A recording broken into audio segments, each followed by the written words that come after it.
एक बार बोल दीजिए शिव गुरु महाराज की जय। आइए अनंत भक्ति चैनल में आप सभी भक्तजनों का एक बार फिर से स्वागत है। आज हम आप लोगों को अष्टम स्कंध का 18वां अध्याय सुनाती हूँ, जिसमें अदिति के गर्भ से वामन भगवान का जन्म लेना और उनका बलि के यज्ञ में जाना और बलि से उनका यह कहना कि आपकी जो इच्छा हो मुझसे मांग लो। श्री सुखदेव जी कहते हैं, जब इस प्रकार ब्रह्मा जी ने अदिति के गर्भ की स्तुति की तो सुनकर वे अंतर्यामी भगवान भीतर ही भीतर बहुत प्रसन्न हुए। फिर समझ आया वे जन्म मरण शून्य भगवान शीघ्र ही अदिति के गर्भ से उत्पन्न हुए। जिस समय भगवान ने जन्म लिया वह श्रावण का महीना था, द्वादशी तिथि थी और श्रवण के चंद्रमा थे। अभिजीत मुहूर्त था। उस समय सब नक्षत्रों और ग्रहों ने बड़े ही सुंदर और शुभ योग उपस्थित कर दिए थे। दिशाओं और जलाशय निर्मल हो गए थे। समग्र सृष्टि प्रसन्नता से फूल उठी थी। स्वर्ग आकाश और पृथ्वी में देवता गौ ब्राह्मण तथा सब पर्वत प्रसन्न हो गए। आकाश में देवता लोग प्रसन्न होकर शंख दुदुम्भी मृदंग पनव और नगाड़े बजाने लगे। अनेक प्रकार के बाजों और तुरुहियों के महाशब्द होने लगा। अप्सराएं नाचने लगे, बड़े बड़े गंधर्व गाने लगे और ऋषि मुनि देवता मनु पितर तथा अग्नि स्तुति करने लगे। माता दीति अपने गर्भ से भगवान को प्रसव कर बड़ी प्रसन्नता हुई। कश्यप जी की आनंद की कुछ सीमा न रही।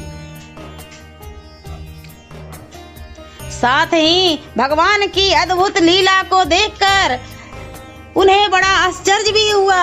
वे कुछ ना कह सके और केवल विजयी हो इतना ही कहकर चुप हो रहे। इतने ही में भगवान ने अपना चतुर्भुज रूप अंतर ध्यान कर दिया। तब कश्यप जी ने देखते नवजात शिशु का रूप धारण कर लिया। तब ब्राह्मण रूप से भगवान के प्रकट होते ही ब्राह्मणों के उसके जात कर्म संस्कार करके उपनयन संस्कार कराकर उन्हें यज्ञोपवीत धारण कराया और श्री सूर्य देव ने प्रत्यक्ष होकर उन्हें गायत्री का उपदेश दिया। बृहस्पति जी ने जनेऊ पहनाया। कश्यप जी ने कमर की करधनी पहनाई।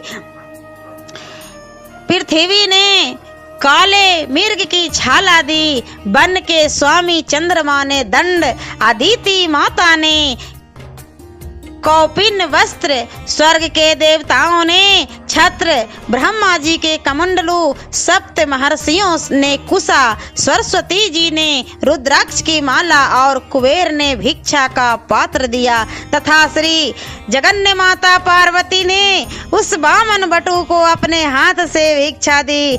इस प्रकार वे नवजात हुए और अग्नि के होम करने लगे।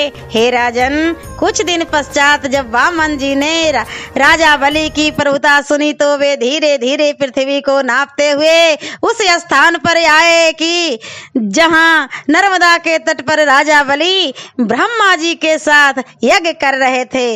वामन भगवान को देखकर उनके तेज से समस्त ऋषिगण चकित हो गए।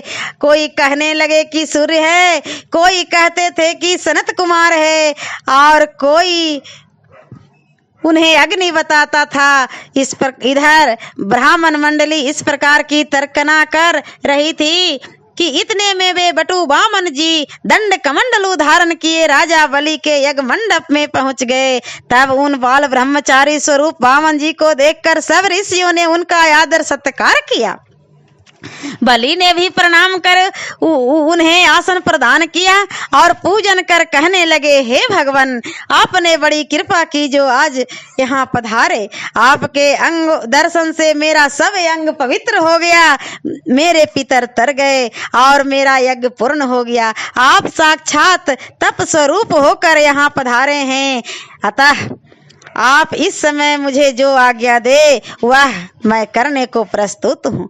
आपको जैसी कुछ आवश्यकता होगी वह पूरा करने से मैं कुछ भी देर नहीं करूँगा।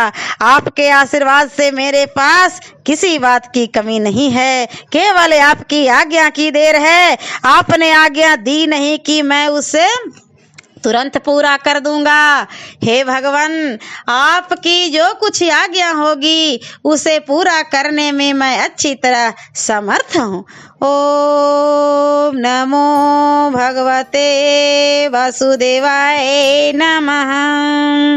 और अष्टम स्कंद का 19वां अध्याय मैं अगले वीडियो में सुनाती हूँ। ऐसे ही मनोरंजक कथाएं, कहानियाँ और भक्ति गीत सुनने के लिए हमारे इस चैनल अनंत भक्ति को सब्सक्राइब करें और वीडियो अच्छी लगी हो तो लाइक का बटन जरूर दबाएं। धन्यवाद।